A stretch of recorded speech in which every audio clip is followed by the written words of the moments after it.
In our short the topic today is Sukuk. I will explain a little about how it works, but not actually the definition.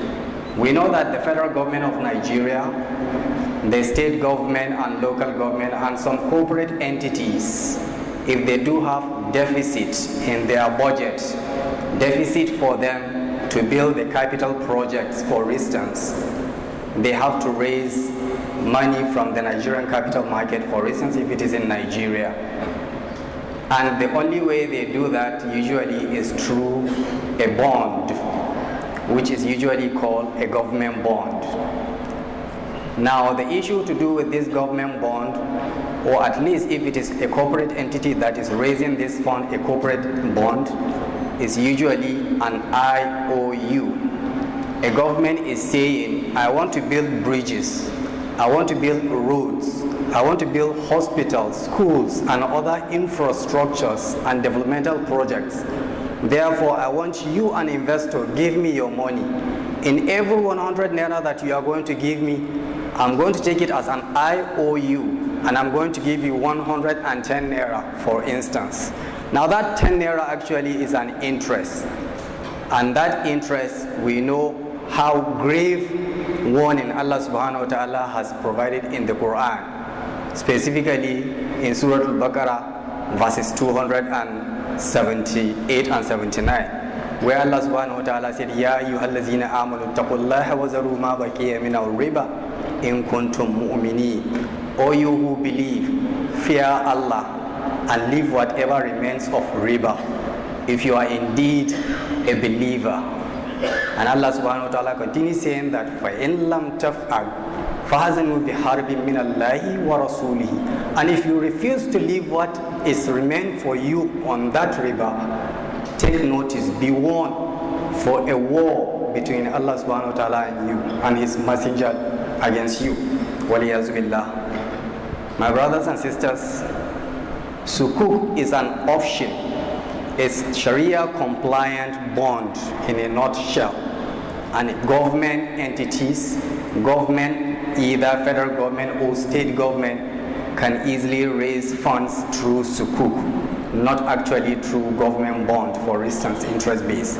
And this Sukuk is usually being done with respect to the Islamic financial contract like Musharaka, Mudaraba, which are usually the partnership side, the Ijara, which is lease side, the Murabaha is Tisna Salam, which are usually the sales contract in Islamic finance. Now, most of us here will say, this doesn't concern me because I don't invest in bonds. But yes, it concerns most of us here. How?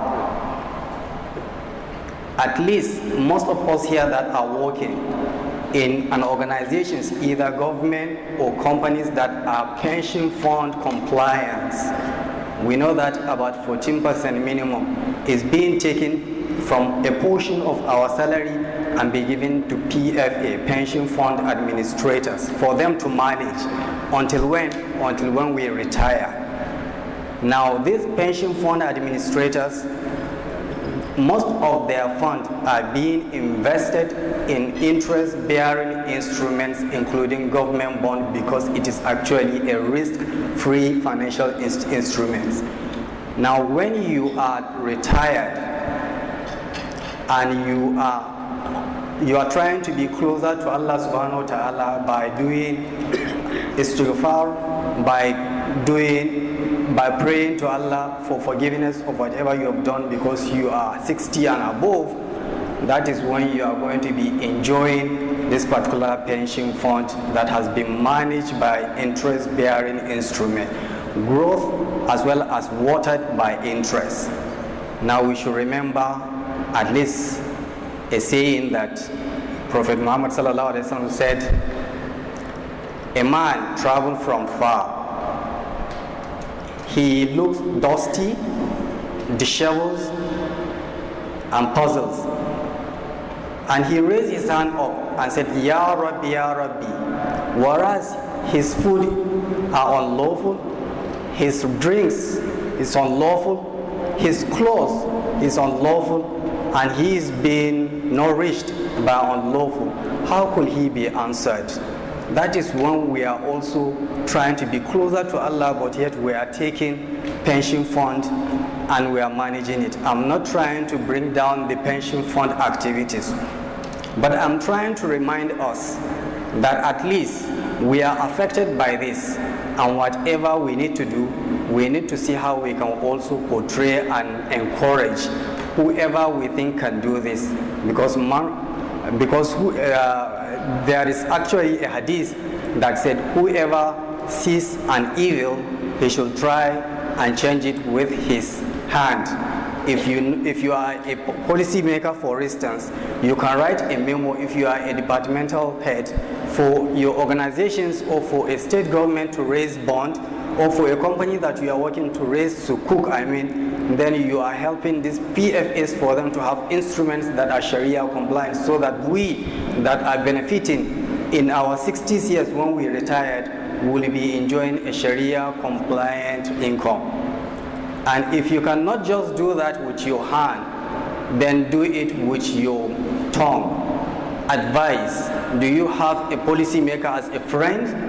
Somebody that is closer to the governor, for instance, especially our northern governors that are Sharia compliant, at least advise them so that they can come and raise Sukuk for their benefit, for their infrastructural development. Or at least a company. And if you cannot just do with your hand, you cannot just do with your tongue, then hate it from your heart. وَذَلِكَ أَضْعَافُ الْإِيمَانِ. But however, this is the weakest of the Iman, if you cannot do A, B, C, D and others among them.